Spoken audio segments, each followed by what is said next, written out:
Podcast with Nikta Gina. Spesial loh, pokoknya nontonnya itu di Dede TV, bukan Kakak TV. Terima kasih. Assalamualaikum warahmatullahi wabarakatuh. Hai insan muda, apa kabar? Ketemu lagi di Humanity Talk Podcast bersama saya Nikta Gina. Dan ada narasumber saya yang istimewa hari ini. Ada Mas Rizal Wahid sebagai praktisi pranikah. Wow, topik kita menyenangkan bukan hari ini ya Mas ya? Alhamdulillah. Apa kabar? Alhamdulillah Mbak, baik. Baik, Mas Rizal Wahid berarti Betul. anak pertama ya? Betul sekali Mbak. Oh iya Alhamdulillah. betul ya, Wahid, Ismail, Salasa.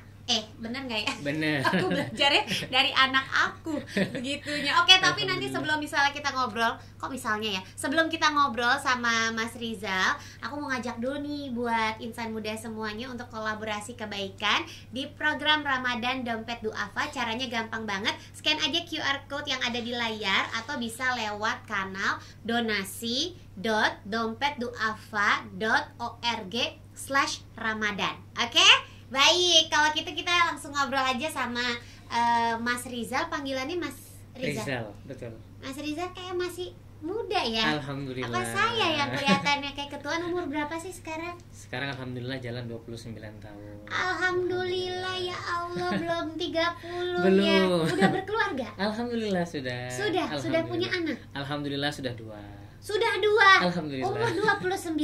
Betul. Nikahnya umur berapa? Umur 21 alhamdulillah. Masya Allah, ini yang diimpi-impikan sama insan muda bukan? Menikah di umur segitu. Di mana jodoh saya ketika saya umur 21 belum ketemu juga. Nah, kebetulan sekarang kita ngobrolin perkara pernikahan ini karena Mas Rizal adalah praktisi pranikah. Jadi aktivitasnya kalau praktisi pranikah tuh ngapain, Mas? Alhamdulillah, salah satu aktivitas yang berkaitan dengan pranikah ini kita punya platform belajar namanya Jagonya Pranikah, yang memang concernnya itu di mengedukasi orang tentang pranikah. Nah, tapi memang sasaran kita itu adalah orang-orang yang masih pemula, yang ibaratnya masih awam terkait apa sih menikah itu dalam Islam, misalnya seperti itu, apa aja hak dan kewajiban suami istri, apa itu nafkah, mahar dan lain sebagainya, seperti itu. Oh, jadi yang belajar di platform itu adalah orang yang newbie baru nikah atau yang belum nikah? Belum nikah dan mereka benar-benar belum mengerti apa itu masalah pernikahan. Tapi mereka punya ketertarikan untuk menikah, seperti itu. Oh gitu. Saya juga udah nikah lumayan lama tapi kadang juga masih suka keder sih Mas. Alhamdulillah sama. Tapi kalau misalnya title Mas Rizal kan sebagai praktisi pernikahan. Praktisi pranikah. Kok ya bisa tiba-tiba tahu-tahu terjun ke dunia praktisi pranikah gitu Mas? Ada universitasnya khusus jurusan pranikah apa gimana sih? Alhamdulillah kalau belajar sendiri kita otodidak, bukan otodidak ya, dari satu guru ke guru yang lain. Dari satu buku ke buku yang lain, dari satu kelas ke kelas yang lain. Awalnya berangkat dari keresahan kita di tahun 2015 saat itu, di mana anak-anak muda tuh pengen banget nikah muda nih. Iya. Tetapi nikah mudanya itu baru berdasarkan semangat. Belum sampai ke tahap ilmu. Lebih ke hawa nafsu sehingga data perceraian itu tinggi sekali. Sampai di angka 60%. Orang-orang menikah muda itu bercerai. Setelah kita cari tahu ternyata faktor keilmuan itu yang menjadi penyebab utama orang pada akhirnya bisa bercerai. Seperti itu. Makanya bismillah deh kita terjun ke dunia pranikah seperti itu untuk mengedukasi orang. Sampai akhirnya Mas Rizal sendiri pun bikin buku. Betul. Judulnya Siapa Mau Putus. Kenapa siapa mau putus, bukan siapa mau nikah? Kok serem amat judulnya, Mas? Iya, jadi sebenarnya buku ini itu adalah kumpulan tulisan-tulisan yang mengajak orang kalau pengen nikah itu begini loh cara yang benernya gitu. Begini cara yang benernya sesuai dengan aturan Islam, seperti itu. Supaya apa? Supaya ini orang-orang yang pengen nikah itu terhindar dari hal-hal yang bisa mengganggu hati mereka, kayak patah hati, galau, sedih dan lain sebagainya. Sehingga waktunya itu lebih baik dihabiskan untuk mempersiapkan diri aja, finance misalnya, terus juga keilmuan, imanan, mental, kesehatan dan lain sebagainya. Jadi di buku itu mungkin ada kira-kira yang disampaikan kalau sekarang misalnya anggaplah kayak pacaran, pasangan lo nggak ada kejelasan, terus abis itu kayak nggak mau ke arah yang lebih serius, udahlah pada putus aja lah, belajar aja dulu yang bener, kayak titi masa depan lebih baik gitu ya. Betul sekali. Oh begitu, kok menarik ya. Soalnya zaman sekarang kan kalau aku perhatikan kayak anak-anak SD aja ya mas, udah pada galau-galauan. Ya Allah, ditambah ditambah lagi lagu-lagu Indonesia masa sekarang, ya ampun, kayaknya patah hatinya tuh bisa sampai ngorek-ngorek tanah gitu kayaknya, galau banget. Betul. Terus di SD juga mungkin ada yang udah pacaran panggilannya ayah bunda, kalau putus jadi papa duda janda. mama. Ya Allah, iya tuh gimana tuh Mas Riza tuh yang modelan begitu-begitu tuh. Nah, inilah pentingnya kita edukasi terus nih orang-orang bahwa kalau kita punya yang namanya perasaan cinta sama lawan jenis, Ya. ada jalannya nih. Allah salurkan nih, bisa melalui apa? Jalan pernikahan. Sederhananya. Walaupun SD. Nah, sederhananya gini sebenarnya. Rumusnya adalah kalau memang siap nikah, Iya. silahkan menikah. Kalau belum, jangan mikir cinta dulu. Seperti itu sebenarnya. Rumus sederhananya. Jadi kalau emang ini anak belum siap, apalagi secara umur SD jelas ya, Iya. maka nih anak kita arahkan supaya dia lebih fokus untuk membangun Masa kapasitas depan. masa depan untuk dirinya, seperti itu, belajar, beribadah, seperti itu, membangun relasi, berteman dan lain sebagainya. Iya, kalau SD memang mana kepikiran ya, mau nikah Bener. paling suka-sukaan aja, Betul. lucu-lucuan gitu ya kan. Betul. Orang tuanya yang kita edukasi. Orang Betul. tuanya yang diedukasi. Nah, jadi sebenarnya kalau misalnya kita mau nikah nih, ngomong-ngomong nikah, step-step kan tadi kan Mas Rizal bilang kayak diajarin cara cara untuk berproses lah untuk menikah segala macam. Nah, jadi step-stepnya kalau mau menikah tuh seperti apa sih, Mas? Betul. Pertama kita mulai dari yang paling mungkin sering orang dengar ya, Iya. Mbak ya. Paling orang paling sering dengar tapi paling sering gak dilakuin sebenarnya. Apa itu? Lurusin dulu niat nikahnya. Nah, kira-kira nih orang nikah mau ngapain? Itu sering kita tanya. Ente mau nikah mau ngapain? Mau apa dia? Banyak jawabannya itu ternyata diantaranya karena bosan ditanya kapan nikah. Iya, benar, sama keluarga, betul. Terus yang kedua karena melihat teman-teman sebaya sudah pada nikah. Itu dulu saya begitu, benar. Bener kan ya? Iya, betul. Nah, sehingga kadang-kadang kalau alasannya itu tidak didasari oleh alasan yang jelas, Iya. kadang-kadang ya akhirnya nanti setelah menikah yang hadir adalah penyesalan. Tau gini mending gua gak nikah deh. Oh, Nah, kayak atau karena gitu. faktor umur, Mas. Bisa jadi karena faktor U juga seperti Iya, itu ya, betul. faktor umur seperti itu dan lain sebagainya. Nah, maka kita harus lurusin dulu niatnya nih. Kira-kira Oke. nikah niatnya buat apa? Nah, kalau di Islam kan sederhana, nikah itu niatnya buat ibadah. Itu garis Iya. besarnya. Turunannya berarti semua yang dilakukan dalam pernikahan itu harus bernilai ibadah. Komunikasi suami istri harus bernilai ibadah, ke anak juga harus bernilai ibadah, kesehariannya juga harus bernilai ibadah. Itu dulu niat nih. Oke. Nah, ada 6 poin sebenarnya. Kita akan bahas singkat-singkat saja poin-poinnya. Nah, yang kedua itu kesiapan ruhiyah, iman. Ini penting banget. Kenapa? Orang yang imannya matang, ruhiyahnya matang, mustahil dia akan zolim sama pasangan. Mustahil tuh. Baik. Contoh, dia nggak mungkin selingkuh. Iya. Dia nggak bakal KDRT. Ada yang pernah nanya, ada tuh orang yang paham agama tapi KDRT, berarti Iya. nggak paham agama sebenarnya. Berarti imannya tuh belum kuat gitu. Betul, dia hanya tahu ilmunya tapi tidak dipraktekkan. Nah, hanya tahu saja, belum paham dengan apa yang dia pelajari. Ya. Nah, kalau iman orang matang tuh nggak mungkin istrinya terlantar, disakiti, atau misalnya dizolimi, diselingkuhi dan lain sebagainya. Maka iman ini penting banget. Nah, yang kedua itu kesiapan ilmu. Ilmu tuh penting banget. Ilmu komunikasi suami istri, ilmu fikih pernikahan, bahkan ilmu fikih perceraian. Bahkan harus dibahas, harus ditahu. Iya. Wow. Walaupun saya nih nggak mau cerai, ya siapa yang mau cerai Iya, gitu kan, benar. nggak ada yang mau. Iya. Tapi harus dipelajari. Kenapa? Karena ternyata banyak laki-laki yang secara tidak sadar menceraikan istrinya secara agama, tanpa dia tahu sebenarnya dia udah cerai. Apaan tuh, Mas? Misal? Ucapan, jadi cerai itu ada 2 dalam agama, talak kinayah, talak sorih namanya. Oke. Nah, kinayah ini contohnya ucapan yang masih kalimatnya itu mengandung makna ganda. Contoh, saya akan ceraikan kamu. Nah, dalam hukum agama ini tidak jatuh cerai selama niatnya tidak menceraikan, karena ada kata-kata akan. Oke. Akan ini kan nggak jelas kapan. Iya, betul. Tapi kalau sampai udah saya ceraikan kamu, nah dalam sisi agama ini dianggap jatuh talaknya. Wah, Lagi ribut-ribut, saya ceraikan kamu. Nah, ini bahaya. Nah, kita edukasi para suami nih supaya tidak mengeluarkan supaya kata-kata tidak mudah itu. berkeluar kata-kata ini, Oh. seribut apapun gitu. Iya, Harus iya. bijak, karena kan ucapan talak ini hanya akan sah kalau laki-laki yang mengucapkan. Kalau perempuan yang Iya. ngucapin, dia nggak sah jatuhnya. Harus melalui pengadilan. Kalau laki-laki bahkan nggak melalui pengadilan pun secara agama sah, walaupun secara negara belum. Harus ketok palu dulu. Ngeri juga ya. Ngeri. Makanya Iya. harus kita edukasi. Jangan sembarangan laki-laki untuk mengucapkan kata-kata ini. Ini kalimat sakral yang tidak boleh sembarangan diucapkan. Iya, betul. Karena kata Rasulullah ada 3 hal yang bercanda dan seriusnya itu dianggap serius oleh Allah. Ya Allah, apaan aja tuh, Mas? Menikah, Ya, terus bercerai, ya. dan rujuk. Nah, jadi ini 3 hal yang bercandanya aja itu bagi Allah tuh serius. Jadi nggak boleh dipermainkan. Nah, ini pentingnya ilmu. Oke. Nah, yang ketiga, ini yang paling dihindari oleh laki-laki nih. Finansial. Oh, iya biasa kan orang-orang kayak Betul. kalau cowok-cowok tuh suka nggak mau nikah dulu atau Bener. apa karena kayak belum siap, nanti ngasih makannya gimana, gaji belum cukup Bener. atau apa gitu. Benar. Terlalu takut sama rezeki nggak boleh, tapi terlalu menggampangkan juga nggak boleh. Jadi kita balance. Ibaratnya jangan terlalu mengkhawatirkan karena ini sudah dijamin oleh Allah, tapi jangan terlalu santai juga karena butuh diikhtiarkan, butuh diusahakan. Kita butuh berjuang di sini untuk menyiapkan finansial yang baik. Mungkin banyak perempuan siap diajak susah, tapi laki-laki yang baik nggak mau ngeliat istrinya susah. Ih, Masya Allah, mudah-mudahan suami saya begitu ya Allah. Amin. Semua suami di muka bumi ini semoga seperti itu. Mudah-mudahan begitu. Amin. Persiapan finansial. Yang berikutnya adalah persiapan fisik, kesehatan. Itu harus dijaga karena bagaimanapun kan menikah itu adalah ibadah fisiknya ada. Kita melayani pasangan kan butuh fisik yang prima. Perlu latihan militer? Enggak ya, nggak usah ya. Itu pilihan saja. Boleh kalau mau. Nah, yang terakhir adalah mental.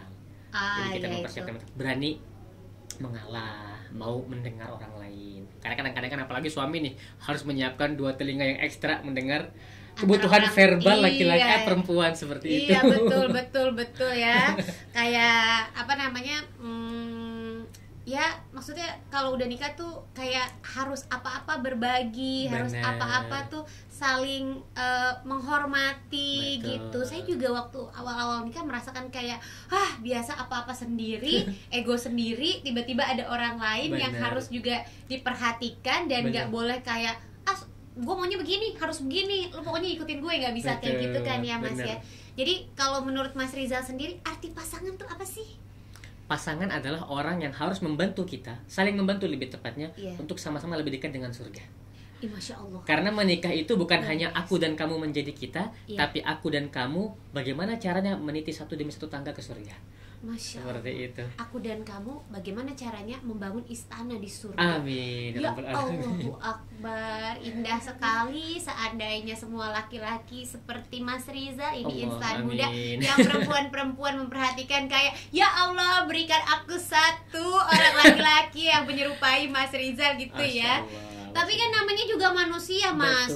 Maksudnya dalam tahap perkenalan mungkin atau segala macam. Ada mungkin yang namanya patah hati kan namanya dalam proses pencarian kan kita belum tentu langsung ketemu sama yang tepat kan. Pasti mungkin mengalami patah hati. Atau mungkin juga ada yang jadi kayak aduh gak berani-berani nikah karena pernah punya trauma di masa lalu gitu. Pernah gagal mungkin gak jadi nikah. Itu kalau memanage yang seperti itu harus gimana tuh Mas? Pertama harus kita sadari nih Mbak, bahwa patah hati itu seperti obat. Dia pahit tapi kita butuhkan. Kenapa? Untuk menyembuhkan kita. Menyembuhkan dari apa? Dari berharap kepada selain Allah. Karena kadang-kadang kita itu patah hati, satu faktor utamanya pertama adalah sering berharap berlebihan kepada manusia. Berharapnya nggak kepada Allah Subhanahu wa Ta'ala. Padahal yang menggenggam hati manusia ini siapa? Allah Subhanahu wa Ta'ala. Nah, tapi kita seringkali menggantungkan harap kita itu sama satu sosok, sama makhluk, sama orang yang bahkan dia sama kita sama-sama nggak berdaya sebenarnya. Sama-sama nggak punya kuasa kecuali atas dasar izin Allah Subhanahu wa Ta'ala. Maka sejak awal supaya tidak patah hati, kita harus menanam mindset dalam diri kita bahwa hidup saya ini, bahkan masalah perasaan ini semua digenggam oleh Allah Subhanahu wa Ta'ala. Maka yang harus saya dekati secara prioritas adalah Allah dulu. Dekati Allahnya, insya Allah nanti Allah berikan yang terbaik. Adapun kalau orang merasa trauma, trauma kan ada banyak Mbak ya, mungkin karena patah hati atau mungkin karena melihat kondisi keluarganya mungkin pernah mengalami kegagalan dan lain sebagainya. Maka ini kalau memang dia merasa butuh sama profesional, contoh psikolog atau psikiater, maka pergilah. Karena Islam itu tidak menutup pintu ikhtiar. Nah, jadi sembuhkan dulu traumanya. Ke siapa? Ke ahli. Ahli ini siapa? Psikolog, psikiater. Coba sembuhkan, bantu. Itu dari sisi ilmiahnya seperti itu. Dari sisi agamanya bisa dibantu dengan cara apa? Memperbanyak istighfar, memperbanyak zikir. Zikir ini yang paling utama itu 2, salat dan juga membaca Al-Quran. Karena kata Allah, qad ja'atkum mau'izatum mir rabbikum wa syifaa'un lima fis sudur. Jadi Al-Quran itu Allah turunkan untuk manusia supaya jadi obat bagi hatinya. Jadi hatinya tenang. Kalau kita sering-sering baca Quran. Ada yang bilang, saya udah baca Quran banyak nih Mas, kok tidak sembuh-sembuh ya perasaan galaunya gitu. Saya berkata kepada dirinya bahwa apakah sama obat orang yang sakit flu sama orang yang kena COVID misalnya, atau orang yang misalnya kena penyakit jantung? Tentu beda. Semakin berat penyakitnya, semakin lama penyembuhannya, semakin banyak obat yang harus dia konsumsi. Maka sama, barangkali selama ini hati kita sudah berat penyakitnya, maka Al-Qur'annya harus lebih banyak lagi kita lahap nih. Kita baca lagi, kita pelajari lagi, kita tadabburi lagi. Insya Allah lama kelamaan Qur'annya ini akan menjadi penyembuh yang menenangkan hatinya. Seperti Masya Allah. Ini kalau aku belum nikah ya, pada waktu itu kan aku termasuk yang lama tuh nikahnya ya. Kayak aku nangis deh denger ini. Untung aja sekarang udah nikah ya. Ini buat insan muda mungkin yang sekarang lagi galau, kayak kenapa kok sampai umur segini aku belum ketemu jodohku di mana, kayak tulang rusuk atau segala macam. Kayak harus mendengarkan dan menyaksikan episode yang kali ini. Jadi pendekatannya tuh sama Allah dulu gitu ya. Jangan kayak kita berharap banyak sama manusia. Nah tadi kan Mas Rizal bilang bahwa kayak kita mendekatkan diri sama Allah, perbanyak kayak istighfar, zikir, terus abis itu baca Quran. Tapi sebenarnya ada gak sih doa spesifik gitu? Itu termasuk saya loh Mas, karena waktu itu saya tuh nikah umur 30.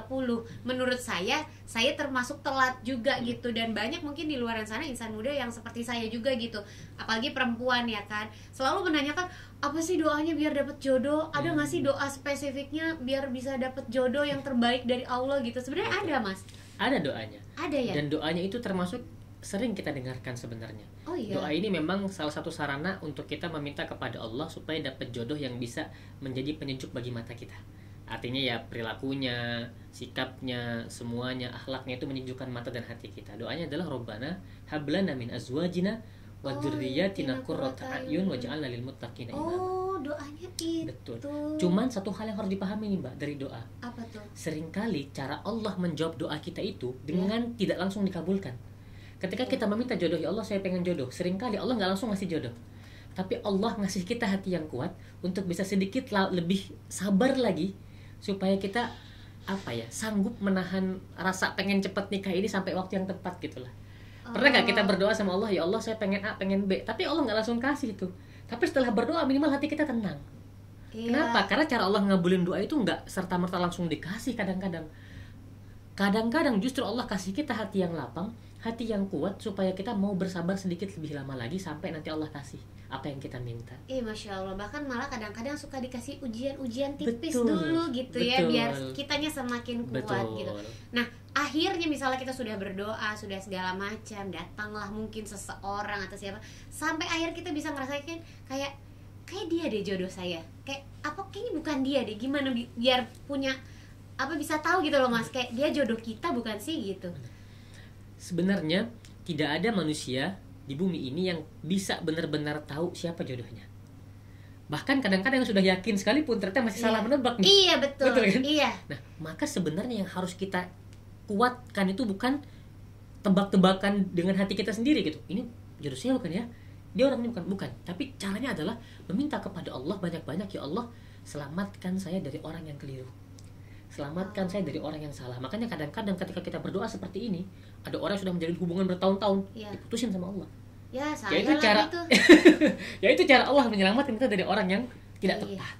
Mungkin bukan salah, tidak tepat bagi kita, mungkin dia tepat bagi yang lain. Iya, benar, iya gitu. Jadi kita minta sama Allah diselamatkan dari orang-orang yang bahkan atau mungkin di masa depan bisa menyakiti kita, menzolimi kita dan lain sebagainya. Itu tugas kita. Adapun setelah kita berdoa, berikhtiar secara maksimal, udah kita pasrahkan sisanya kepada Allah Subhanahu wa taala. Intinya kuncinya ya kita tetap ikhtiar, tapi semuanya dikembalikan lagi ke Allah Subhanahu wa taala gitu ya. Betul. Dan kalau di bulan, nah sekarang mungkin momennya Ramadan gitu ya. Betul. Mas Rizal ya, memanage perasaan cinta di bulan Ramadan ini harus gimana sih? Maka isi hati kita dengan cinta kepada Allah Subhanahu wa taala, karena Allah tuh nggak suka diduakan. Allah itu punya sifat maha pencemburu. Ketika kita sekali menduakan Allah Subhanahu wa taala, itu Allah Subhanahu wa taala akan membuat hati kita sakit gitu ya. Entah dengan patah hati, entah dengan galau, kesedihan dan lain sebagainya, sehingga kita sadar bahwa hanya Allah saja yang peduli dengan kita gitu sebenarnya. Hanya Allah sajalah yang tidak pernah meninggalkan kita. Hatta orang terdekat kita saja punya potensi untuk meninggalkan kita, kecuali Allah saja. Maka Ramadan nanti isi hati kita dengan cinta kepada Allah secara ibaratnya ya, prioritas, secara full, secara utuh gitu. Cinta kepada manusia, cinta kepada suami, istri, anak, harta dan lain sebagainya, itu adalah bagian bentuk cinta kita kepada Allah saja. Kita mencintai orang-orang itu ya karena kita mencintai Allah, gitu aja. Sehingga cara kita mencintai suami, istri, harta dan lain sebagainya itu tidak akan mengalahkan cinta kita kepada Allah Subhanahu wa taala. Bagaimana cara mengisi hati kita dengan cinta kepada Allah? Mumpung bulan Ramadan, perkuat ibadahnya.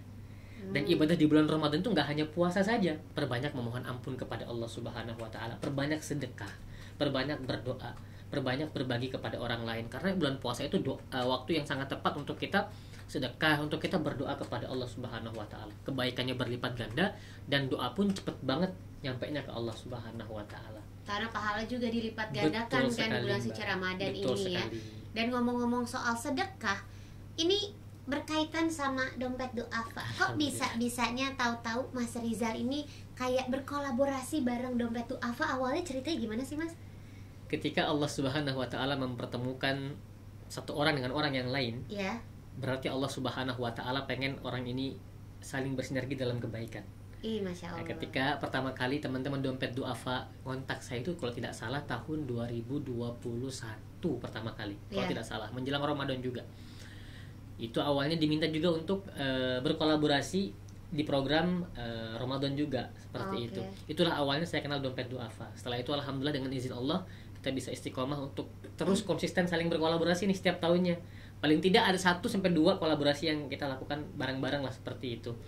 Mudah-mudahan sih saya berharap kolaborasi ini bisa menjadi kebaikan buat teman-teman dompet duafa, buat saya pribadi juga dan juga buat masyarakat yang merasakan seperti itu. Amin. Dan kalau di mata Mas Rizal sendiri dompet duafa tuh seperti apa sih? Alhamdulillah, apa yang namanya ya, teman-teman seperti dompet duafa ini sangat dibutuhkan oleh kita. Ya. Kenapa? Karena kadang-kadang ada orang yang mungkin berkelebihan secara finansial, tapi nggak tahu nih harus kemana, atau mungkin dia ragu nih kalau kesana aman nggak ya dan lain sebagainya. Nah, teman-teman dompet duafa inilah yang insya Allah akan membantu kita merasa aman, merasa oh ini tempat yang tepat untuk saya berbagi sama saudara-saudara saya, sehingga saudara-saudara yang butuh pun punya punya orang-orang yang peduli sama mereka, yaitu orang yang dermawan tadi itu dan dibantu oleh teman-teman dompet duafa ini. Nah, makanya dompet duafa ini alhamdulillah saya berdoa semoga teman-teman dompet duafa diberikan kekuatan, keistiqomahan, karena masyarakat butuh mereka. Ya, kita butuh mereka, yang mampu butuh mereka, yang kurang mampu pun butuh dengan mereka. Jadi menjadi penyambung, penyambung. Ya, Mas, ya. Nah, betul sekali Mbak Gina, seperti itu. Masya Allah, indah ya sebenarnya kalau kehidupan pernikahan itu dibangun bersama orang yang istilahnya tepat. Benar. Ya, bisa sama-sama punya ilmu, sama-sama punya keimanan yang bagus. Terus sama-sama punya mental yang kuat gitu ya, dan sama-sama punya niat bahwa saya menikah dengan si A atau si B, si C segala macam itu karena Allah Subhanahu wa taala gitu ya. Terima kasih ya Mas Rizal ya. Indah sekali obrolannya hari ini. Mudah-mudahan nanti insan muda bisa mendapatkan pencerahan yang lebih tentang pernikahan. Nah, sebelum saya pamit, saya mau ngajak lagi nih kolaborasi kebaikan di program Ramadan Dompet Duafa. Caranya gampang banget. Scan aja QR code yang ada di layar atau boleh lewat kanal donasi.dompetduafa.org/Ramadan. Sampai ketemu lagi. Nikta Gina dan juga Mas Rizal pamit. Wabillahi taufiq wal hidayah. Wassalamualaikum warahmatullahi wabarakatuh.